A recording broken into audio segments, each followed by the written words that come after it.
Ce matin, j'aimerais aller à la parole de Dieu. J'aimerais que nous prions ensemble, si vous le voulez bien.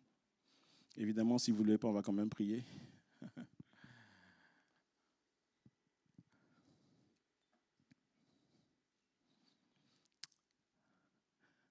Je prie que tu ouvres nos cœurs, Seigneur, afin que nous recevions de toi et que ta parole entre dans la bonne terre. Seigneur, je viens contre toute distraction dans le nom de Jésus. Je viens contre tout blocage spirituel, Seigneur. Parle à ton peuple ce matin et tu vois nos cœurs tels que nous sommes et je prie, Seigneur, que chacun reparte avec quelque chose qui vient du ciel. Je te remercie, Père. Merci, Saint-Esprit, pour ton onction ce matin. Reçois toute la gloire. Amen. Ce matin, j'aimerais rester sur le passage que nous décortiquons depuis plusieurs semaines. J'aimerais ce matin apporter une dimension nouvelle. Enfin, je dis nouvelle, j'espère qu'elle sera nouvelle pour vous. Alors, j'aime bien refaire une sorte de récapitulatif. Le point de départ, c'est Marc, chapitre 4, verset 35.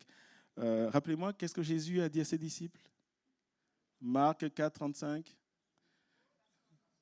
Passons à l'autre bord. Que Dieu bénisse tous ceux qui sont rappelés, que Dieu bénisse ceux qui ont oublié. Passons à l'autre bord et ça a été notre leitmotiv, ça a été notre exhortation tout au long de l'année dernière. Et passant à l'autre bord, les amène sur le territoire de Gadara. Il y a 2-3 semaines, j'ai expliqué que cette journée à Gadara, c'était vraiment un enseignement pour les disciples et Jésus était en train de préfigurer ce qu'était l'Église, ce qu'était la mission de l'Église. Et rappelez-vous, sur le territoire de Gadara, un territoire qui n'est pas juif, il y a cet homme qui est lié, qui est possédé de démons. La Bible nous dit que quand les démons parlaient, lorsque Jésus dit « Mais qui êtes-vous » La réponse c'est « Je m'appelle Légion parce que nous sommes plusieurs ». Et pour ceux qui sont habitués à lire Astérix et Obélix, vous vous rappelez les légionnaires, vous vous en rappelez un peu ? Eh bien, Légion, en fait, c'est une garnison romaine qui était composée de 6000 soldats. Et cet homme disait, en réalité, et c'est le démon qui parle en réalité, que cet homme était possédé de 6000 démons. Je ne sais pas si on imagine ça. 6000 démons. Déjà, un démon, c'est grave. Mais si tu en as 6000, là, il y a matière à faire.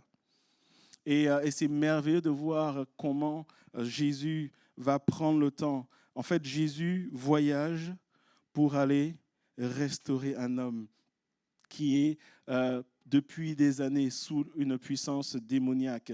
Un homme qui vit dans les cavernes. Et quand on dit qu'il vit dans les cavernes, dans les cimetières, c'est un homme qui est habitué à ce qui est mort, ce qui est morbide, un homme qui prend des cailloux et qui se fait mal, en fait. Et vous savez, nous sommes dans une société où les gens, parce qu'ils souffrent, se font mal, sont sous des liens spirituels. Mais j'aime à dire, à répéter qu'aujourd'hui encore, Jésus délivre. Jésus guérit, parce que la puissance est dans le nom de Jésus. Et nous connaissons l'histoire, j'ai prêché là-dessus, je ne vais pas revenir, mais c'est juste pour remettre le contexte. Et nous sommes évidemment dans Marc chapitre 5, versets 19 à 20. Cet homme, il est tellement reconnaissant à Jésus qu'il va dire à Jésus, je veux te suivre, je veux aller avec toi. Nous sommes en Marc chapitre 5, versets 19 à 20. Jésus ne le lui permit pas, mais lui dit, va dans ta maison, c'est-à-dire vers sa famille, vers les tiens, donc le peuple, son village, sa ville, son pays, et raconte-leur tout ce que le Seigneur t'a fait et comment il a eu pitié de toi. Et il s'en alla et se mit à publier dans la Décapole tout ce que Jésus avait fait pour lui, et tous furent dans l'étonnement. Alors, rappelez-vous, notre fil conducteur de cette année, va et raconte. Jonathan Galland est venu il y a 2-3 semaines, et quelque part, nous mettons sur pied une église qui se lève, une église qui parle de Jésus. Nous voulons cette église-là, nous voulons conquérir cette ville, ce village. Je ne sais pas si Ransard, c'est une ville ou un village finalement? C'est une commune, voilà, j'aime bien. C'est une ville, c'est un village? Non, c'est une commune, voilà. Ça met tout le monde d'accord. Bien, nous voulons conquérir Ransard pour Jésus et nous avons vu que cet homme, en réalité, il a fait quelque chose d'extraordinaire. Il s'est mis à publier dans la Décapole. La Décapole, je l'ai dit, c'est un ensemble de 10 villes. 10 villes païennes, 10 villes qui étaient à majorité grecque. Et nous voyons que cet homme prend le temps d'annoncer l'évangile dans 10 villes. Et j'aimerais juste que nous nous arrêtions sur cette image-là, et ça fera l'objet de la prédication de ce matin. Est-ce que vous visualisez que cet homme va parcourir 10 villes pour annoncer l'évangile de Jésus-Christ? Prenons juste le temps de visualiser. Est-ce que vous voyez comme moi que ça lui a certainement pris du temps, ça lui a certainement coûté de l'argent, ça lui a certainement valu des efforts à produire. Et ce que j'aimerais dire, c'est que derrière cette simple phrase où il nous dit que cet homme publiait ce que Jésus a fait pour lui, rappelez-vous qu'en ce moment-là, il n'y avait pas l'effusion du Saint-Esprit. En ce moment, il n'avait pas la Bible, il n'avait pas l'Évangile comme nous. Et imaginez cet homme qui va de ville en ville pour juste dire, avant j'étais comme ça, Jésus est passé par là et voilà ce que je suis. Et il prend le temps de visiter 10 villes. Et ce matin, j'aimerais que nous puissions juste réaliser que cet homme a mis Jésus en premier dans sa vie. Et c'est ce dont j'aimerais vous parler ce matin. Mets Jésus à la première place de ta vie. Pour ceux qui sont chrétiens depuis des années, vous avez déjà entendu ça. Ce matin, je n'ai pas la prétention d'apporter quelque chose de nouveau, mais je pense qu'il est bon de temps en temps de s'asseoir et de nous rappeler ces choses. Parce que parfois, nous avons tendance à avancer sans nous poser les bonnes questions. Et quand on avance sans se poser les bonnes questions, on se retrouve à faire des choses que nous ne sommes pas censés faire. Cet homme, pour moi, est un exemple en réalité. Et vous savez, ce qui est frappant, c'est qu'on ne connaît même pas son nom. Lorsque vous écoutez les prédications, les études bibliques, cet homme est référencé comme le possédé de Gadara. Et je sais même que lorsque parfois des pasteurs, on se regroupe, etc., et on parle de ce que nous vivons dans nos églises, je me rappelle d'un pasteur qui me disait, dans mon église, il y a un jeune qui est là, le gars, il est possédé de démons, et pour moi, c'est l'homme de Gadara. Et juste pour vous dire qu'on ne connaît même pas le nom de la personne, mais quand il y a des situations spirituelles, on fait des références en disant « Ah non, lui, cet homme, c'est un homme de Gadara ». Et je me rappelle avoir été dans l'église de ce pasteur et j'ai vu la personne en question. Et quand vous voyez la personne, vous voyez vraiment que la personne est dans des liens spirituels. Et ce qui était frappant, c'est qu'il y a eu un appel qui a été fait et le pasteur priait pour la personne. Et la personne aussi imposait les mains et priait pour le pasteur. C'était quelque chose de fou et on pouvait tous voir qu'il y avait quelque chose de démoniaque qui avait lieu. Mais ce n'est pas l'objet du message de ce matin. Et donc pour dire que cet homme n'est même pas connu en fait. Pour nous tous, aujourd'hui encore, c'est le possédé de Gadara. Mais cet homme nous enseigne tellement parce que nous voyons que derrière ce qu'il a accompli, il a réellement mis Jésus en premier. Et ce matin, j'aimerais que nous nous posions la question, nous nous la reposions, est-ce que Jésus est le premier dans notre vie?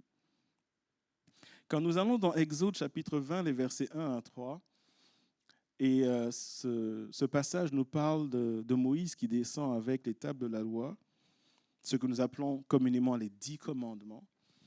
Nous lisons Exode 21 à 3. Alors Dieu prononça toutes ces paroles en disant, et nous sommes sur le mont Sinaï où Dieu parle au peuple, il y a des bruits de tonnerre, ça va dans tous les sens. Verset 2, « Je suis l'Éternel ton Dieu, qui t'ai fait sortir du pays d'Égypte, de la maison de servitude. Tu n'auras pas d'autre Dieu devant ma face. » Et ça, c'est le premier commandement. Vous savez, pour nous, lorsqu'on entend 10 commandements, on le vit comme des choses qu'on nous impose. Mais en réalité, ce qu'il y a derrière la notion de 10 commandements, c'est des règles spirituelles essentielles. Et la première chose que Dieu veut que le peuple se rappelle, c'est que tout vient de lui, qu'il est le centre de toutes choses. Et lorsque nous nous disons chrétiens, il est important de nous poser la question, est-ce que Jésus est assis sur le trône de notre vie? Notre relation avec Dieu, il faut que nous le sachions, affecte tout dans notre vie en fait. Et ce matin, j'aimerais que nous voyions plusieurs dimensions où nous pouvons nous poser la question, est-ce que Dieu est réellement à la première place dans notre vie? Et pour cela, j'aimerais commencer par une illustration. Imaginons que notre vie est une voiture. Si ta vie est une voiture, Jésus, il est où dans la voiture? Alors, une voiture a plusieurs compartiments, on est d'accord avec ça ou pas? Oui, ok. Question, est-ce que Jésus est dans le coffre de ta voiture? Alors, c'est scandaleux et scandalisant de dire ça. Mais vous savez, parfois, nous mettons Jésus dans le coffre de la voiture. Et c'est quoi Jésus dans le coffre de la voiture? C'est, je viens à l'église et quand je sors de la voiture, je suis en mode église. Où là, j'ai des mots spirituels qui me viennent. Où là, je dis que Dieu te bénisse, mon frère, que Dieu te bénisse, ma sœur. Et puis, dans le culte, je suis en mode chrétien. J'élève les mains, je tape des mains. Et une fois que le culte est fini, je repars en mode moi-même. Ça, c'est quand Jésus est dans le coffre. Vous savez, quand vous ouvrez le coffre de votre voiture, c'est pour prendre quelque chose dont vous avez besoin et vous refermez cela. Et quand vous avez fini, vous remettez dans le coffre. Et vous savez, parfois, nous mettons Jésus dans le coffre, où on dit, là, j'ai besoin de toi, mais après, j'ai plus besoin de toi. D'autres compartiments, on ne va pas faire tous les compartiments, rassurez-vous. Un autre compartiment, c'est le siège arrière. En général, quand quelqu'un, et bien sûr, on ne peut pas généraliser, mais en général, quand quelqu'un est sur le siège arrière, c'est que ce n'est pas lui le plus important dans la voiture. Quand une famille rentre dans la voiture, il est rare, je dis il est rare parce que si quelqu'un le fait ici, ce n'est pas qu'on fait quelque chose d'extraordinaire ou de mal. Hein. Donc je prends des précautions parce que je veux scandaliser personne, mais il est rare que lorsqu'une famille, on va dire de 4 personnes, se met dans la voiture, il est rare que le père ou la mère se mette derrière. N'est-ce pas? Maintenant, peut-être que l'enfant est adulte, conduit et les parents veulent se faire conduire en mode l'enfant est chauffeur, on a tellement galéré pour sa vie. C'est possible. C'est possible. D'accord? C'est possible. D'accord? J'ai déjà vu des gens faire, donc c'est possible. Je crois que je le ferai aussi à un moment donné. Ce n'est plus qu'une question de semaines et de mois. Comme ça, mes filles entendent. Mais c'est possible. Mais en général, ce n'est pas ça. D'accord? Et vous savez, parfois, Jésus, il est à l'arrière où on dit, mais c'est moi qui conduis. Et toi, tu te tais. Un autre compartiment, c'est le siège passager. Là, celui qui est à côté, il peut parler, d'accord? Mais ce n'est pas lui qui conduit.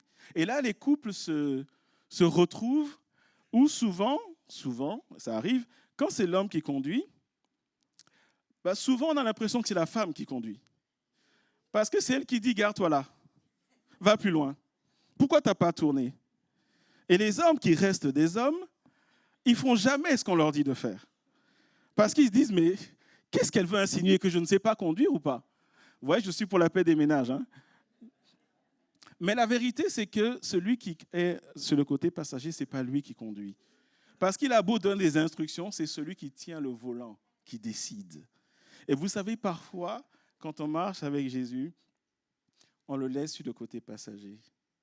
Il dit des choses, mais nous tenons le volant et nous allons où nous voulons. Et puis, bien sûr, vous avez compris, vous allez me dire, OK, on sait où tu vas venir, où tu veux en venir. Tu veux dire que finalement, Jésus, c'est lui qui conduit. Mais vous savez, parfois, Jésus tient le volant. Et est-ce que vous connaissez ces situations où quelqu'un tient le volant, mais c'est celui qui est assis derrière qui fait le plus de bruit? Vous savez, parfois, on donne le volant à Jésus. Et quand Jésus va faire un virage, où est-ce que tu vas, Jésus? Et Jésus dit, mais je t'emmène sur la voie du pardon. Et là, souvent, on dit, mais moi, je n'ai pas envie d'aller là-bas. Et parfois, Jésus va bifurquer, il va aller sur la voie de la générosité. Ou il va aller sur le parking de l'amour. Et là, on dit, mais non, pourquoi tu t'es arrêté? Moi, je voulais tracer. Et voyez-vous, toutes ces images sont là pour nous dire, en réalité, Jésus, il est où dans nos vies? Et pourquoi ce message, il est important ce matin? C'est parce que lorsque, comme ici à Pharos, nous voulons être l'église de Jésus-Christ, nous voulons vivre la vie de l'Esprit, nous la vivons déjà. Nous voulons, au nom de Jésus, conquérir cette ville. Nous voulons vivre des choses. Nous voulons grandir dans la foi. Nous voulons aller sur l'autre bord. Il est important de comprendre qu'il y a des principes spirituels qui sont clés, qui doivent être là. Et si ces principes ne sont pas là, ces choses que je viens de mentionner restent des vœux pieux en réalité. Une autre manière de le dire, pour suivre Jésus, il faut être un disciple de Jésus. Et un disciple de Jésus met Jésus à la première place. Alors, comment est-ce que nous savons que Jésus est la première place de nos vies? Nous allons voir 5 aspects différents. Ce n'est pas une liste exhaustive, mais c'est une liste principale, je vais appeler ça comme ça, où à chaque fois on va se dire, OK, mais est-ce que vraiment dans ce domaine de ma vie, Jésus est la première place? Et c'est une sorte de checklist que j'aimerais que nous faisions ce matin et que nous posions les bonnes questions. La première chose que j'aimerais dire, et je sais que ce n'est pas le genre d'enseignement qu'on aime entendre dans l'Église, mais c'est un enseignement biblique, alors comme c'est biblique, on va en parler, n'est-ce pas? La première question que j'aimerais poser à l'Église, et quand je dis l'Église à moi-même, est-ce que Jésus est le premier dans nos finances? Et l'exhortation ce matin, c'est « mets Jésus en premier dans tes finances ». Alors, avant d'en parler, je sais que parler de finances dans l'Église, il y a eu tellement d'abus historiquement qu'on est tous frileux par rapport à ça.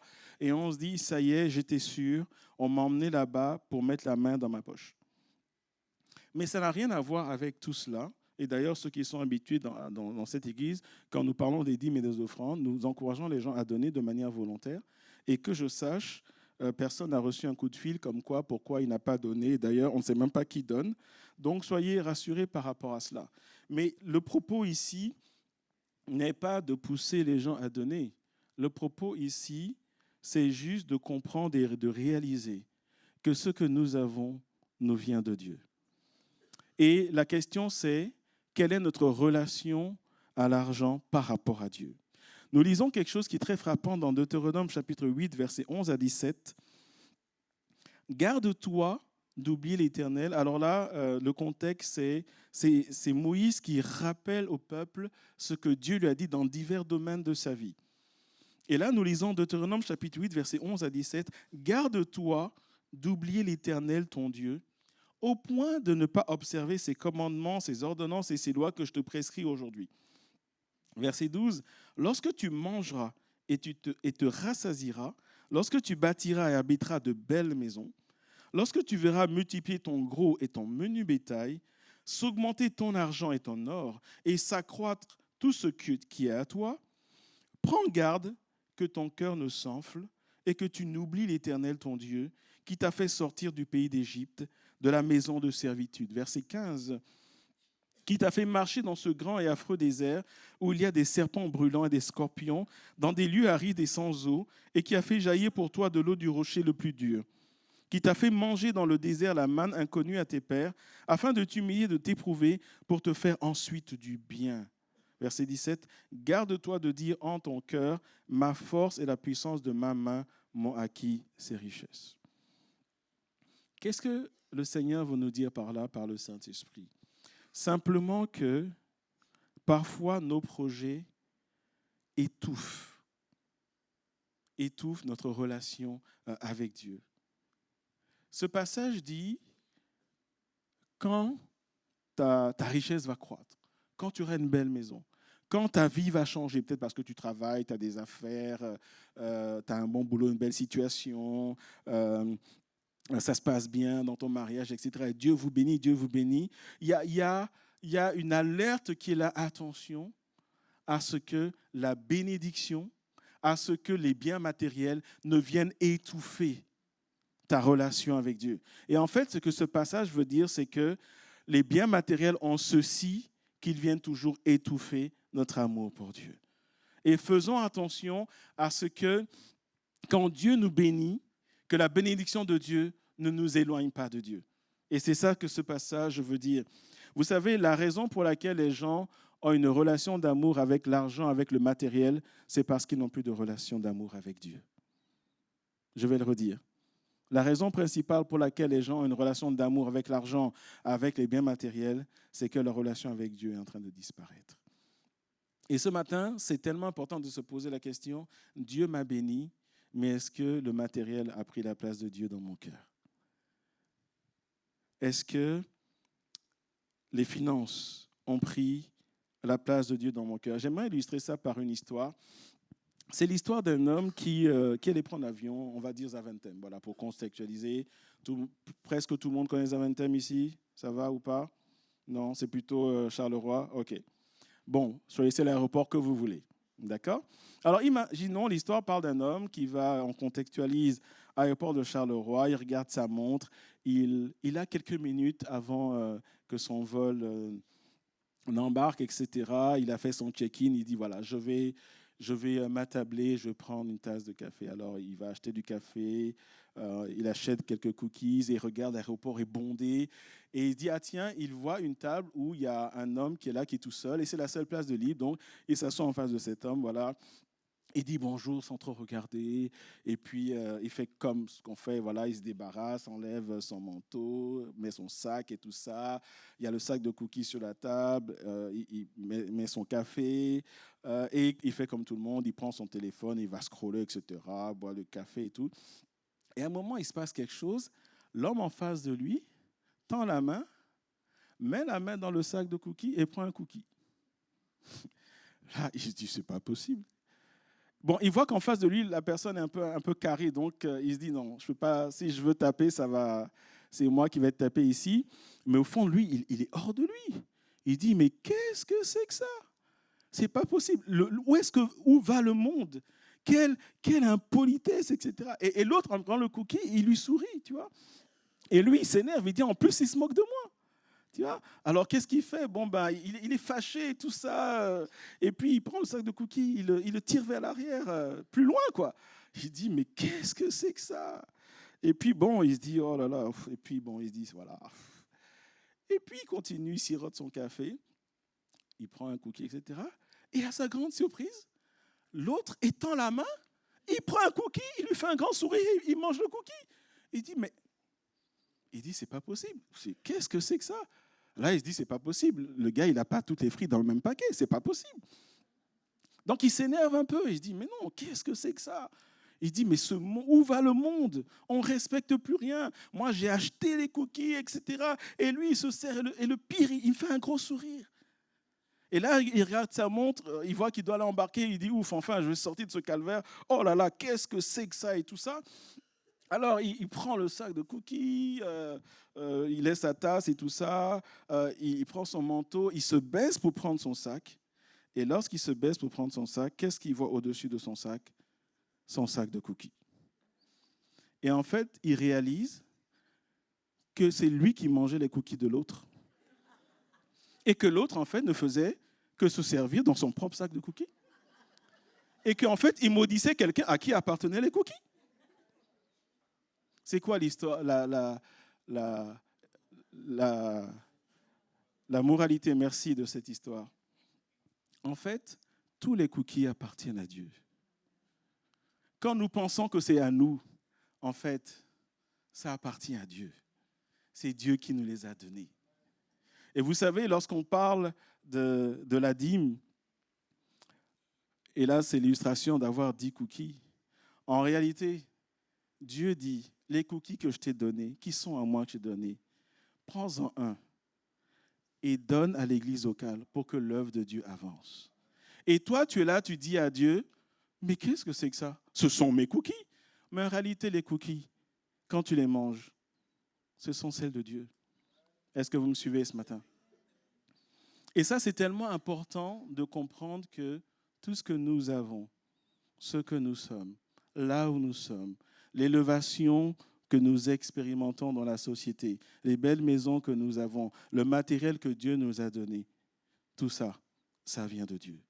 Et quand Dieu dit « investis dans le royaume », Dieu dit tout simplement « les cookies que je t'ai donnés, donne-moi-en un, prends un et investis dans le royaume de Dieu ».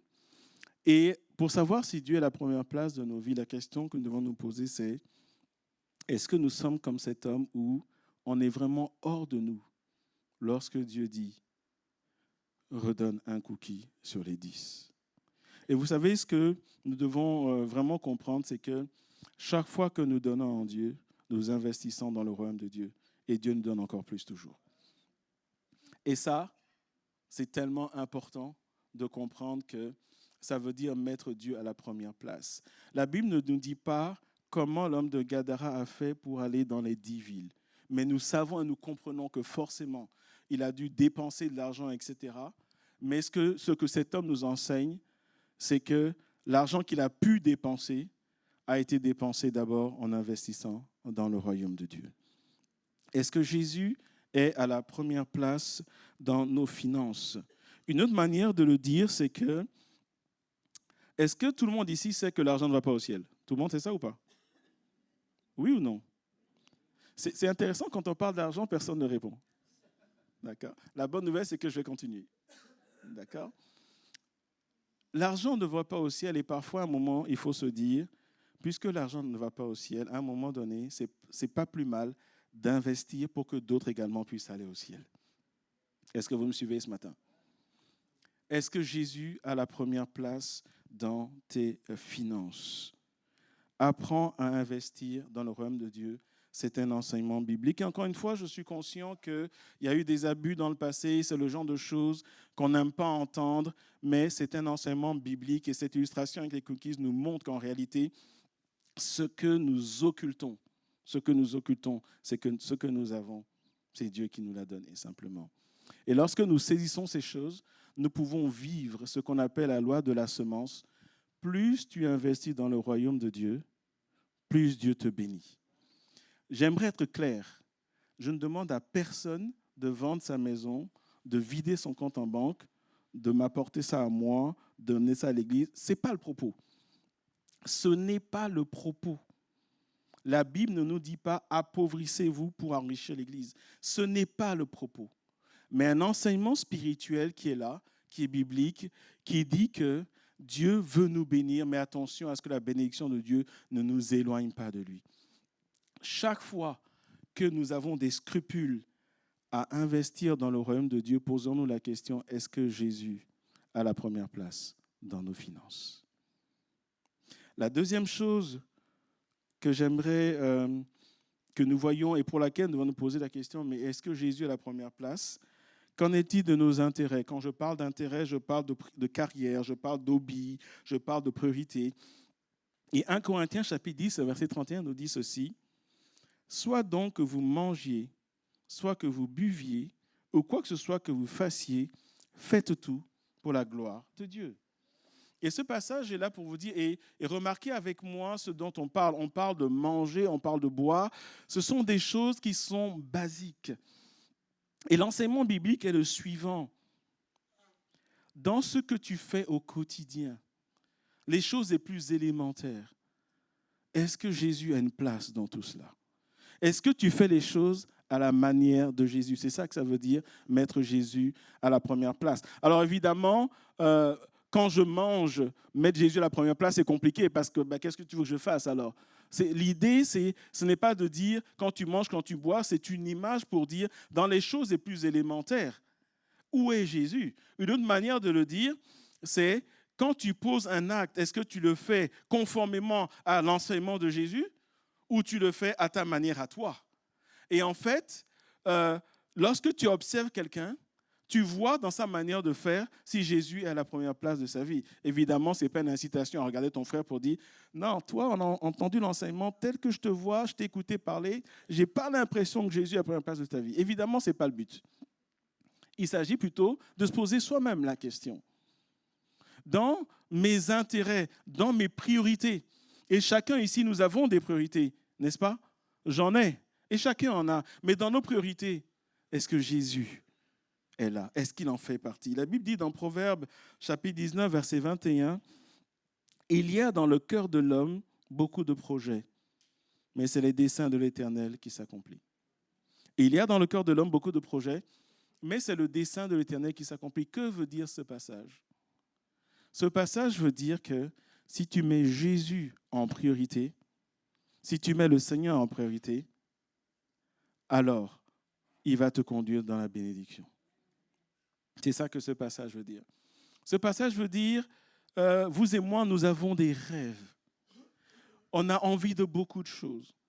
Si on devait projeter les rêves de chacun sur le mur derrière moi, y compris les miens, je pense qu'on se regarderait en disant « Ah bon, t'es comme ça, toi ?» Parce qu'on est là tranquille, mais on a des rêves de fou, n'est-ce pas? Dites-moi, vous avez des rêves de fou? Oui, hein? On a tous des grands rêves. Mais ce passage dit que si tu mets Jésus à la première place, dans ces rêves-là, peut-être que ce n'est pas les tiens qui vont s'accomplir, mais ce sont ceux de Dieu.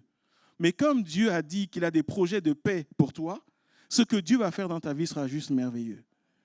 Apprends à mettre Dieu à la première place dans tes intérêts, dans tes projets. Lorsqu'il y a quelque chose qui monte dans ton cœur, tu as envie de faire quelque chose, prends la peine d'aller dans la présence de Dieu et soumets ça à l'approbation divine. Et quand le maître dit non, apprends à dire merci Seigneur. Parce que quand il dit non, il est en train de te dire, toi tu es sur la terre, tu rêves là, mais tu vas dans le mur. C'est pour ça que j'arrête. Mais si tu viens dans ce que j'ai pour toi, là quand tu ouvres les yeux, tu dis, mais qu'est-ce que c'est que ce projet pourri? Mais celui qui t'amène dans cela, c'est le maître du ciel et de la terre. Celui qui voit toutes choses. Celui qui sait si demain l'économie, peut-être que tu veux investir dans quelque chose. Vous savez, souvent on a ça, les amis viennent, oh là là, il faut investir, ça marche, la restauration, l'immobilier, tchac, tchac, etc. Imaginez quelqu'un qui vous dit, investis dans la restauration en 2019. Je dis bien 2019. Pourquoi 2019? Parce qu'après, il y a eu le Covid. Au départ, c'est waouh, on a fait une bonne affaire, on a mis nos économies. Et ouais, vraiment, le frère a dit qu'il a reçu ça de Dieu, on a prié, etc. Oui, vous avez prié, mais vous n'avez pas dit Seigneur, est-ce que c'est ta volonté? Vous avez plutôt prié en disant Seigneur, bénis. Vous voyez la différence? La différence, c'est j'amène ça devant Dieu, Seigneur, bénis. Mais apprenons à dire Seigneur, il y a ça sur mon cœur. Est-ce que c'est selon ta volonté?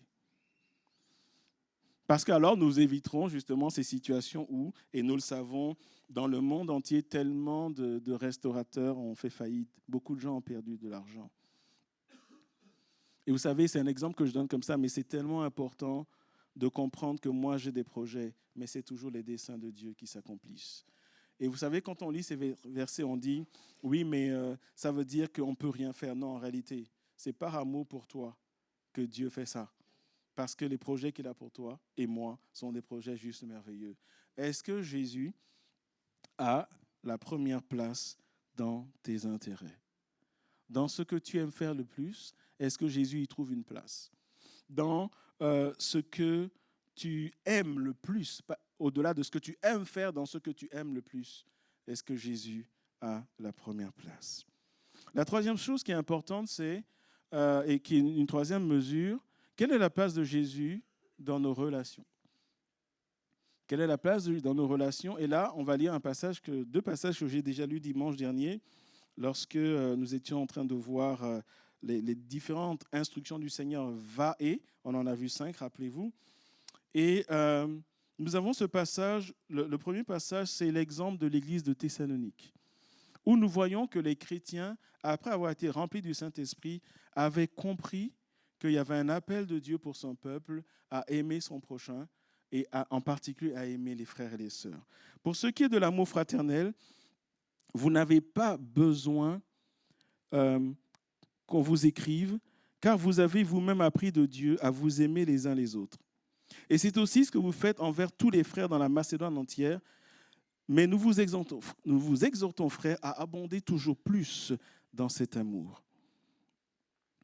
1 Jean chapitre 4, versets 7 à 10 va dire « Bien-aimés, aimez-nous les uns les autres ». Rappelez-vous, nous avons vu que ça venait de l'apôtre de l'amour, l'apôtre Jean. « Car l'amour est de Dieu et quiconque aime est né de Dieu et connaît Dieu. Celui qui n'aime pas n'a pas connu Dieu, car Dieu est amour. L'amour de Dieu a été manifesté envers nous en ce que Dieu a envoyé son Fils unique dans le monde afin que nous vivions par lui. » Verset 10. « Et cet amour consiste non point en ce que nous avons aimé Dieu, mais en ce qu'il nous a aimés et a envoyé son Fils comme victime expiatoire pour nos péchés. une sorte de conclusion. Bien-aimés, c'est le verset 11. Si Dieu nous a ainsi aimés, nous devons nous aussi nous aimer les uns les autres. Et quand on dit, est-ce que Jésus est le premier dans nos relations, j'aimerais juste illustrer cela. Prenons un couple.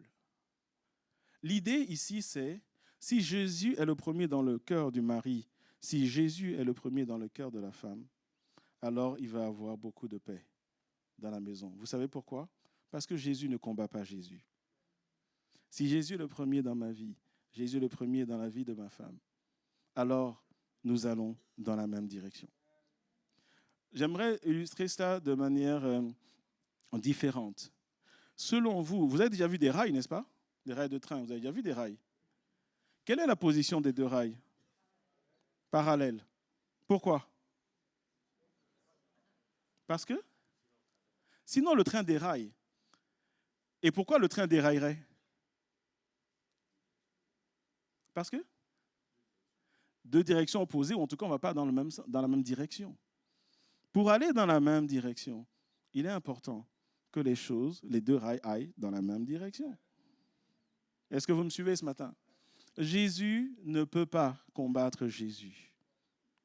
Si Jésus est le premier dans mon cœur, dans ma vie, et Jésus est le premier dans le cœur de mon épouse et dans sa vie, alors de manière fluide, nous irons dans la même direction. Et ça, c'est la mesure, est-ce que Jésus a la première place dans mes relations? En d'autres termes, est-ce que je vis mes relations selon les enseignements de Jésus? Et ça revient de manière basique à dire, dans l'Église, est-ce que j'aime les chrétiens? Et en dehors de l'Église, est-ce que j'aime les gens? Ça ne veut pas dire que j'apprécie tout le monde dans ce qu'ils font, mais est-ce que j'aime les gens? Vous savez, nous ne pouvons pas être une Église bénie si nous ne nous aimons pas à l'intérieur. Et nous ne pouvons pas être une Église qui marche par la puissance du Saint-Esprit pour arracher les âmes si nous n'avons pas compassion pour les âmes. Est-ce que vous me suivez ce matin? Quand tu pries pour ton enfant, là je parle aux parents, des parents aiment leurs enfants. Mais si tu n'as pas compassion pour l'âme de ton enfant, tu verras que ton enfant ne sera pas touché par la grâce de Dieu. Il y a une différence entre l'amour maternel ou paternel et la compassion de l'âme de son enfant. Est-ce que Jésus a la première place dans nos relations? C'est tellement important. Dans nos relations dans l'Église, dans les relations en dehors de l'Église, comment est-ce que nous vivons en réalité? Comment est-ce que nous vivons en réalité? Vous savez, on a tous nos manières de fonctionner. Mais avez-vous remarqué qu'à nous tous, Jésus dit « aimez-vous les uns les autres » ? Est-ce qu'on peut être honnête ce matin pour dire que dans l'Église, il y a des gens qui sont difficiles à aimer? Est-ce qu'on peut être d'accord avec ça? Moi, si vous me dites que c'est difficile de m'aimer, je le conçois tout à fait. Parce qu'on n'a pas le même caractère, on n'a pas le même fonctionnement. Il y a des choses que je fais qui tapent sur le système de certains dans l'Église. Je le sais. Mais la bonne nouvelle, c'est qu'il y a des choses que vous faites qui me tapent sur le système. D'accord? Mais le truc, c'est quoi? Je fais l'effort de vous aimer parce que vous êtes membre de ma famille. Et j'espère que vous allez m'aimer parce que je suis membre de votre famille. C'est ça l'idée. C'est ça l'idée. Et vous savez, on mesure dans la vie d'un chrétien si Jésus est à la première place de sa vie dans la manière dont il traite les frères et sœurs. Dans la manière où nous nous comportons les uns envers les autres. Quatrième aspect, quelle est la place de Jésus dans nos programmes? L'idée est la suivante, l'illustration est la suivante. Aujourd'hui, je parle beaucoup des couples, je ne sais pas pourquoi. Imaginez un homme qui dit à sa femme, « Écoute chérie, je suis tellement occupé, cette semaine, je vais être fidèle seulement un jour dans la semaine parce que les 6 autres jours, je suis trop occupé. » Qu'est-ce que vous pensez de ça? Moi, je dirais que si c'est un homme qui veut se suicider, il a intérêt à faire ça. D'accord? Quand on le dit comme ça, on dit, mais c'est n'importe quoi. Mais est-ce que vous savez que parfois on est tellement occupé que Jésus a peut-être, et encore, un jour dans la semaine? Alors, je ne dis pas qu'il faut prier de minuit à 23h59. Ce n'est pas ce que je dis. Mais la question, c'est, dans ce que nous faisons au quotidien. Nos vies, elles sont remplies. On est d'accord avec ça ou pas? Nos vies, elles sont remplies. Mais est-ce que nous avons compris que mettre Jésus à la première place et être vainqueur dans chaque aspect de nos vies, chaque aspect de notre journée? Vous savez, nous, on est plus du genre, Seigneur, je remets la journée entre tes mains et puis on est parti. On est dans nos activités. Et quand ça ne va pas, on vient prier. Mais ce que Jésus veut nous enseigner ce matin, c'est, avant de rentrer dedans, viens me consulter. Quand tu es dedans, prends le temps de me consulter pour comprendre ce qui se passe, pour comprendre pourquoi tes collègues agissent comme ceci. Je veux te parler, je veux te bénir. Dans l'épreuve que tu vis actuellement, viens dans ma présence, je vais te fortifier pour que tu passes de 14h à 16h. Mais nous, nos journées, c'est quoi? C'est le stress, la pression, nos programmes, tac, tac, tac, tac, tac, tac, on rentre fatigué, on mange, tac, tac, tac, et puis on dort, on se lève, on est parti, on est parti. Et je ne dis pas que nos activités ne sont pas légitimes, ce n'est pas le point ce matin. Le point ce matin, c'est Jésus a-t-il encore une place? Parce que vous savez, les jours deviennent des semaines, les semaines deviennent des mois, et les mois deviennent des années.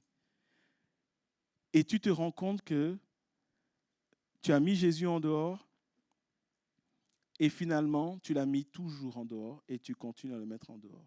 Et tu es en train de te refroidir spirituellement.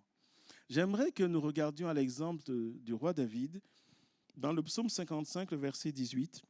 « Le soir, le matin et à midi, je soupire et je gémis et il entendra ma voix. » Et là, David est en train de nous dire que lui, il avait un rythme particulier.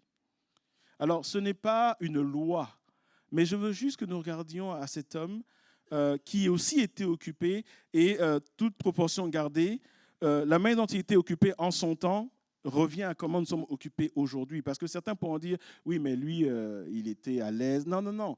Quand vous regardez les contextes dans les contextes, chacun était vraiment occupé. Et lui, il dit, le soir, le matin et à midi, je soupire et je gémis. Ce que David dit, c'est que quel que soit son programme de la journée, il prend un temps avec le Seigneur dans sa présence, le soir, le matin et à midi. Si David était un de nos contemporains, ce qu'il dit, c'est, pendant sa pause de midi, il cause avec ses collègues, mais il prend un temps avec Dieu, même si c'est 5 minutes. Ce que David dit, c'est, avant de se lever, de courir après son train, de prendre la voiture, de tracer, de prendre le bus, il prend un temps avec Dieu. Et il dit à Dieu, tu entendras ma voix. C'est un peu comme s'il prévient Dieu, le soir, le matin, à midi, cale un temps pour moi, parce que tu vas entendre ma voix. Et bien sûr, je suis en train d'imager, mais David nous enseigne où il nous dit, mais je mets le Seigneur à la première place dans mes programmes. Bien-aimés, j'aimerais vous dire ceci. Si nous voulons voir la main de Dieu dans notre quotidien, donnons-lui de la place. Donnons-lui de la place. Vous savez, nous rentrons le soir à la maison, dans nos codes, peu importe nos situations, où parfois la journée a été compliquée. Parfois, nous vivons des choses. Et là, nous rentrons et nous crions à Dieu et nous sommes dans l'incompréhension. La question que j'aimerais que tu te poses, c'est du matin au soir, est-ce qu'à un moment, tu as pu donner ne serait-ce que 5 minutes à Jésus? Est-ce que comme David, il a entendu ta voix? Alors oui, je sais que chacun va me dire, oui, mais moi c'est compliqué, etc., etc. Et je vais te répondre ceci. C'est compliqué. Fais l'effort de donner un temps à Jésus. Parce que je sais que quand nous avons d'autres alertes dans nos vies, nous trouvons du temps. Considérons que c'est une alerte de donner du temps à Jésus. Tu as 1 heure de pause au boulot, passe 50 minutes à manger et à causer avec tes collègues. Mets-toi à l'écart, prends 10 minutes avec Jésus. Celui qui va me dire, oui, mais j'ai aucun endroit pour aller, débrouille-toi, cherche, tu vas trouver. Tu vas trouver. Je sais que tu vas trouver. Je sais que si tu cherches, tu vas trouver. Parce que tu trouves ces minutes-là quand ton compte en banque se vide et tu as besoin que Dieu te bénisse. Tu trouves ce temps-là quand tu es malade et tu as besoin que Dieu te guérisse. Tu trouves ce temps-là quand dans ta famille, il y a le feu. La même manière par laquelle nous trouvons du temps. N'attendons pas que des alertes viennent, Prenons du temps pour Jésus. Et nous allons voir que nos quotidiens vont changer. Dans le train, je sais que dans le train, il y a du bruit. Parfois, c'est... Je donne un exemple. Parfois, c'est... Il y a plus de gens que de voitures. On est les uns sur les autres. Parfois, je sais qu'il y a les odeurs. Il y a plein de choses dans le train. D'accord? Parce que c'est des êtres humains qui sont là. Mais tu peux prendre le temps. Aujourd'hui, on a les écouteurs, on a la Bible audio, on a plein de choses. C'est une question de volonté, finalement. C'est une question de volonté. Où est la place de Jésus dans ton programme par rapport à la prière, par rapport à la Bible? Vous savez, là, je parle de choses très basiques. Mais ce que j'aimerais dire, c'est que quand ces disciplines spirituelles sont là, alors notre vie n'est plus la même. Je sais qu'aujourd'hui, quelqu'un va me dire, « Pasteur, voilà ma situation pour laquelle je m'attends à Dieu. » J'aimerais dire à cette personne que si tu prends le temps de mettre Jésus dans ton programme, alors tu seras vainqueur dans la situation que tu amènes vers le pasteur. Est-ce que vous me suivez ce matin? Je ne dis pas que ce que nous vivons n'ont pas d'intérêt pour moi ou pour les responsables ou pour les frères et sœurs. Vos situations sont nos situations et nous sommes touchés par là et nous sommes là pour prier pour vous, etc. Mais Dieu nous appelle à aller à une autre dimension. Et ça passe par ces choses très basiques.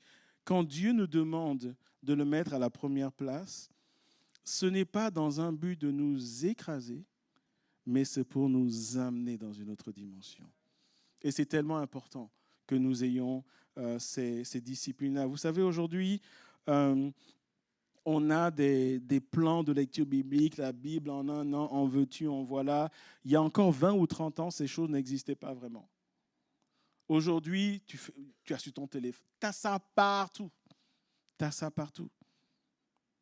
Des enseignements sur la vie de l'esprit, le baptême du Saint-Esprit, la méditation, etc. Mais, combien d'entre nous lisent la Bible avec un plan de lecture?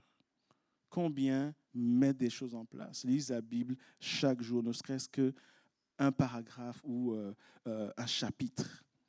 Combien arrivons-nous à le faire? C'est tellement important, bien-aimés. C'est tellement important, bien-aimés. Qui est dans l'Église depuis plusieurs années a déjà lu la Bible entièrement? Enfin, le but, ce n'est pas que vous levez la main, mais bon. Mais en fait, je veux dire, ce n'est pas fortuit. Souvent, les gens disent, je n'entends pas Dieu me parler. J'aimerais dire au risque de décevoir ces personnes que Dieu t'a donné 66 livres. Si tu n'as pas encore tout lu, tu es en train de rater beaucoup de choses qu'il te dit. Je sais que nous sommes du genre, un homme de Dieu vient, il a une onction particulière, nous voulons qu'il prie pour nous, pour qu'il reçoive une parole pour nous. Et vous savez, ça c'est très dangereux parce que ça fait que des gens sont piégés par des faux prophètes. Des gens reçoivent des paroles, quand tu entends la parole, tu dis, ouf, c'est pas de Dieu, c'est évident.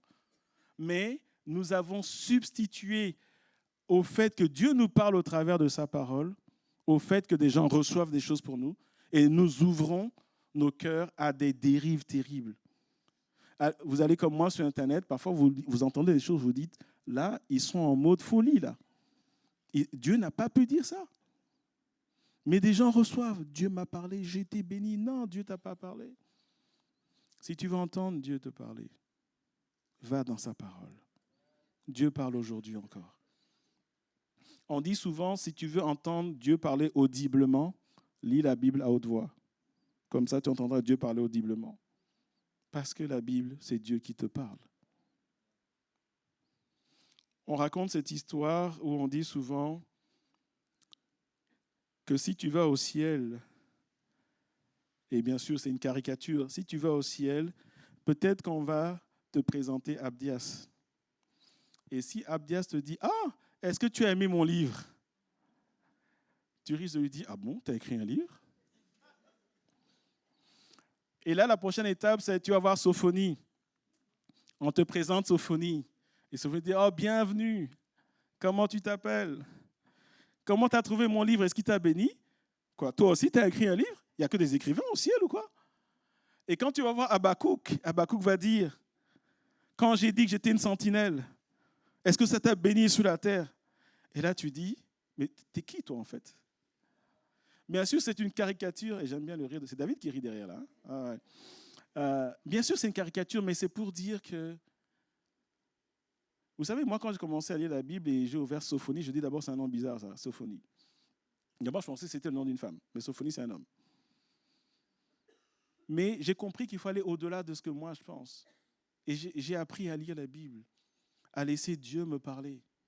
Et comme je vous l'ai dit à plusieurs reprises, si quelqu'un d'entre vous vient me dire Dieu lui a dit quelque chose, je vais écouter, je vais prendre des notes, je vais prendre ça au sérieux. Mais vous savez ce que je vais faire? Je vais aller prier pour dire Seigneur, ce qu'il m'a dit confirme que ça vient de toi. Parce que moi aussi, Dieu me parle. D'accord? Et quand vous me dites quelque chose, je vais souvent ouvrir la Bible pour voir ce qu'il a dit. Est-ce que c'est conforme à tel principe biblique? Si vous m'avez dit un truc de travers, je vais jeter ce que vous m'avez dit et je vais rester dans le cadre de la parole de Dieu. Parce que j'écoute plus Dieu que vous. Est-ce que vous me suivez? Et voyez-vous, c'est très important que nous mettons Dieu à la première place dans nos programmes. Et enfin, est-ce que Dieu est à la première place dans nos soucis? Je sais que ça peut paraître étonnant qu'on le dise. Par souci, j'entends la pression, le stress, les crises, les épreuves, la souffrance. Et ça peut paraître bizarre de dire, mais comment est-ce que Jésus peut être au premier dans ma souffrance?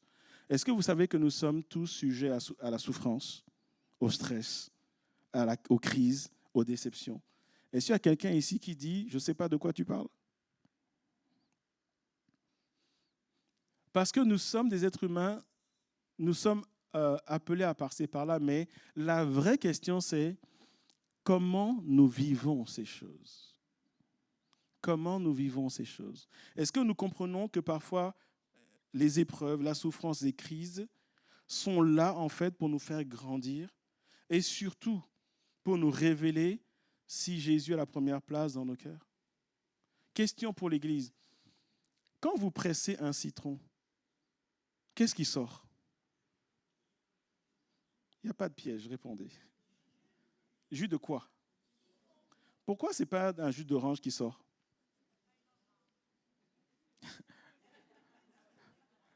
C'est Lucia, c'est ça? Ça semble évident, n'est-ce pas? La question, c'est quand nous sommes pressés par les épreuves et la souffrance, qu'est-ce qui sort? Est-ce que c'est la colère, la malédiction, les gros mots? Parce que de la même manière que c'est le jus de citron qui sort, c'est parce que c'est intérieur en fait. Si l'épreuve, la souffrance, la crise vous pressent, qu'est-ce qui sort?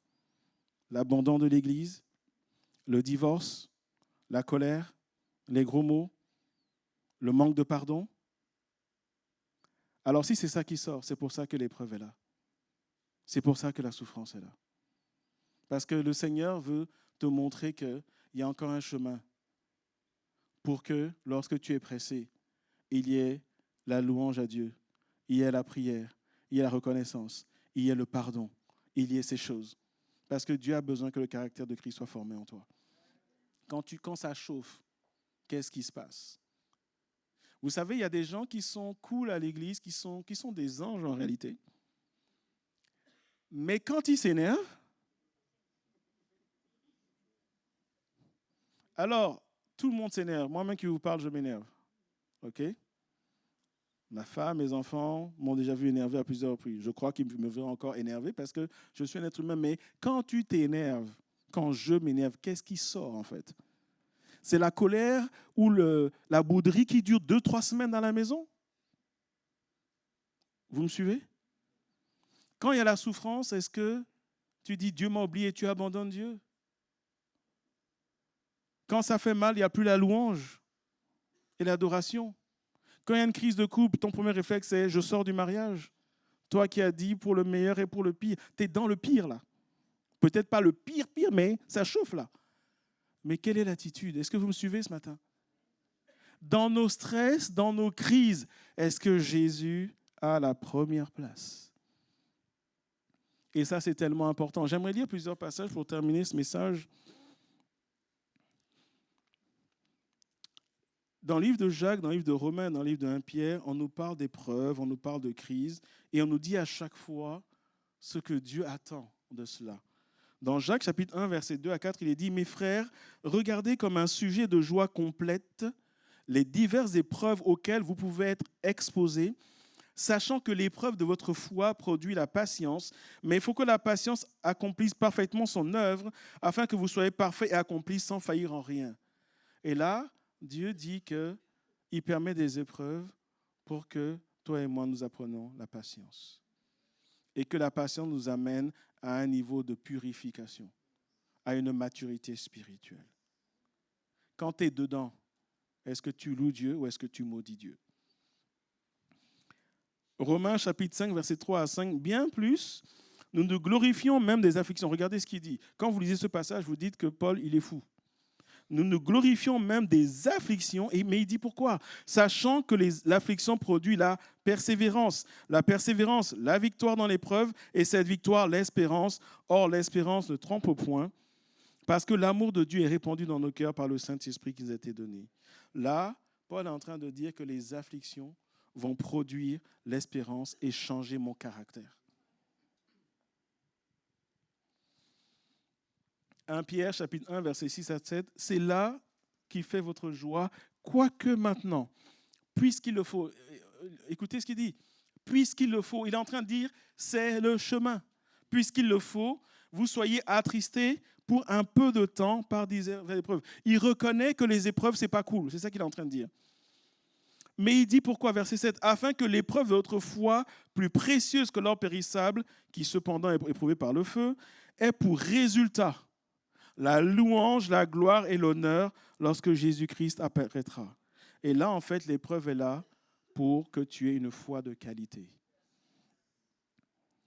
Ce passage ne dit pas que quand tu passes des moments difficiles, tu vas dire « Oh, super, merci Seigneur, ça chauffe encore ». Ce n'est pas ça que le passage dit. Le passage dit « Tu es attristé pour un temps ». Mais Dieu permet cela pour voir est-ce que tu arriveras à dire « Seigneur, je ne comprends pas, mais je te loue et je continue à m'attendre à toi ». Ce que je vous dis, je l'ai expérimenté moi-même. On passe tous par là. Là, je ne suis pas en mode « je vous prêche et moi, tout va bien ». Tout comme vous, j'ai des luttes, j'ai des alertes, j'ai des mécontentements, j'ai des afflictions, j'ai des épreuves. Mais j'ai compris en lisant la parole de Dieu qu'il y a un but pour cela. Et j'ai appris à ne pas m'inquiéter pour ce que je cherche parce que Dieu s'en occupe. J'ai appris à être focalisé. Seigneur, qu'est-ce que tu veux m'enseigner encore? Quand tu as du mal à aimer quelqu'un, Dieu met autour de toi des gens qui te tapent sur le système.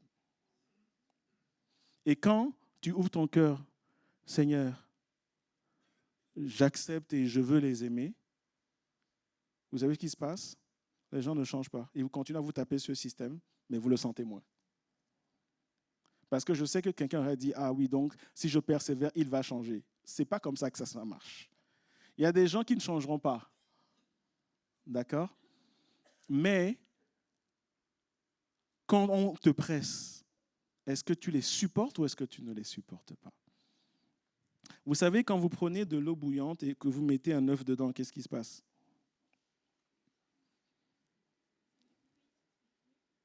Non, un œuf, vous mettez dans l'eau bouillante, qu'est-ce qui se passe? Il va cuire, mais qu'est-ce qui se passe? Il fait quoi?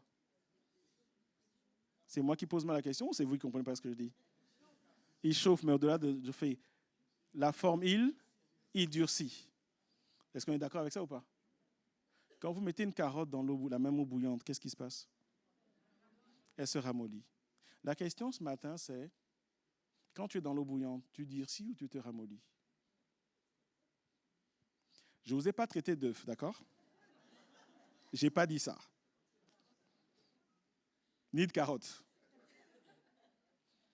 Mais c'est une image pour dire quel est le résultat de l'épreuve, de l'affliction, de la souffrance. Et je crois que nous devons prendre la décision de ne pas nous endurcir et d'apprendre à dire, Seigneur, je ne comprends pas, mais je te loue. Et alors Dieu vous amène à la prochaine étape. Parce que l'étape de la gloire passe par l'étape de l'épreuve. Personne n'arrive là où Dieu veut l'emmener sans passer par cette épreuve pour que le caractère de Christ soit formé en nous. Parce que Dieu sait que nous vivons dans un monde où parfois il y a la moquerie, il y a la persécution. C'est un monde qui est difficile et Dieu a besoin de nous armer. Et pour nous armer, Il doit nous faire passer par des choses qui nous attristent pour un temps, mais qui nous amènent à ne plus être affectés par ça. Où nous pouvons nous tenir en disant, Seigneur, quoi qu'il se passe, tu es au contrôle dans ma vie et je continue avec toi.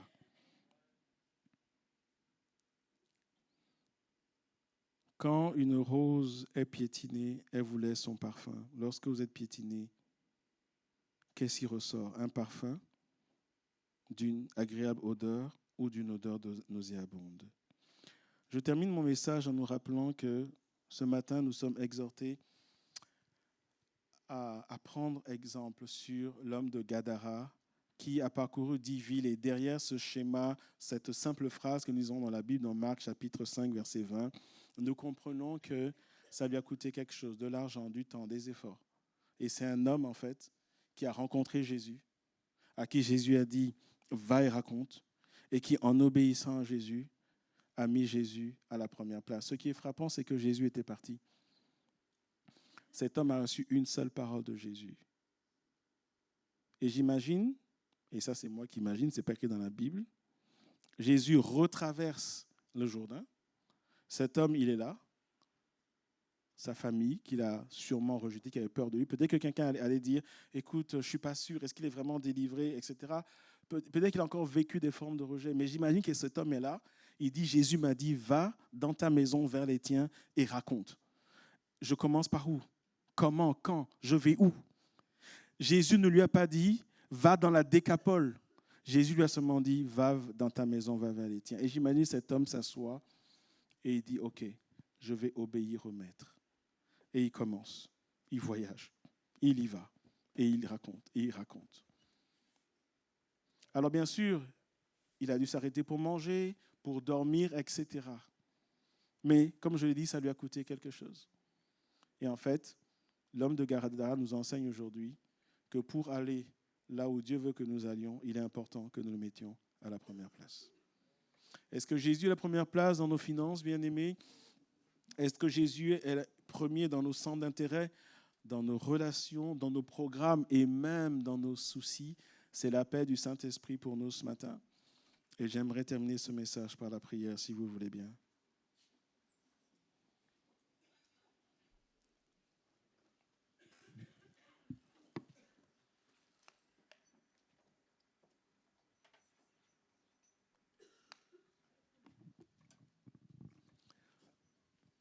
Ce matin, j'aimerais faire un appel.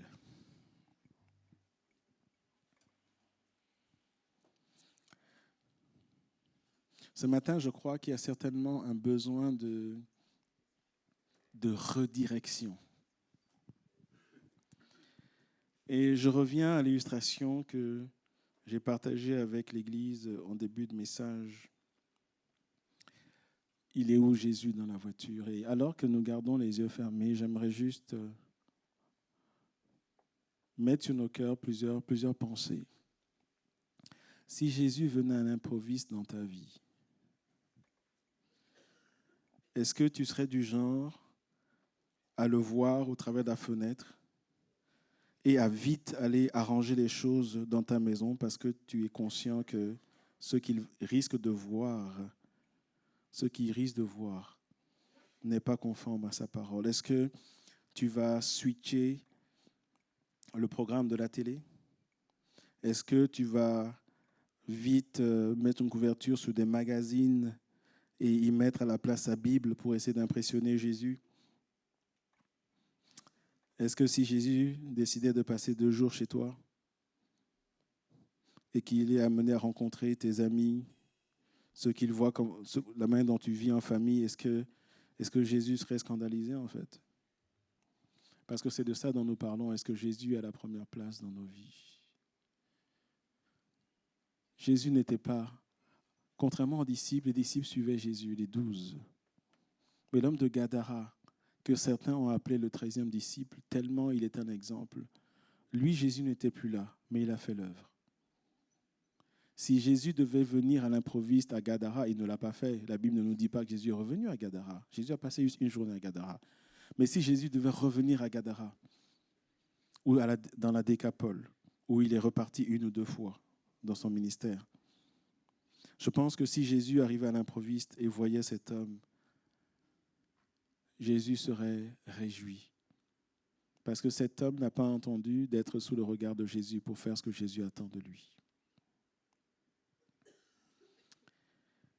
Dans quel compartiment de la voiture, de ta voiture, est Jésus ce matin? Coffre, siège arrière, siège avant. Et peut-être tu vas te réjouir qu'il est au volant, mais en réalité, toi, tu t'es assis derrière. Et quand il va dans une direction, tu es là et tu n'es juste pas content, en fait. Ce matin, je veux vraiment faire un appel à un repositionnement spirituel. Et si tu es là ce matin, permettez-moi de faire cet appel de manière très directe. Si tu es là ce matin et tu as besoin d'un repositionnement, je t'invite juste à venir sur le devant et que nous prions ensemble. Je ne te demande pas de venir me dire là où peut-être tu as failli. Je te demande juste de venir devant afin que nous prions ensemble, que nous puissions nous repentir ensemble et que nous puissions crier à Jésus et repartir avec quelque chose de nouveau dans nos cœurs. Est-ce qu'il y a quelqu'un ce matin qui dit « J'ai reçu le message de Dieu ce matin et je veux me repositionner, je veux repositionner Jésus dans la voiture. Je comprends que je l'ai mis là où il n'est pas censé être. » Et s'il y a quelqu'un ce matin qui dit « Je suis cette personne-là », si tu es là ce matin, je t'invite juste à venir devant afin que nous crions à Dieu ensemble, afin que nous prions ensemble dans le nom de Jésus. Alléluia, alléluia, alléluia, alléluia. Nous gardons la tête baissée ou pas, ou en tout cas les yeux fermés. Et s'il y a quelqu'un ici qui dit « Je veux repositionner Jésus dans la voiture »,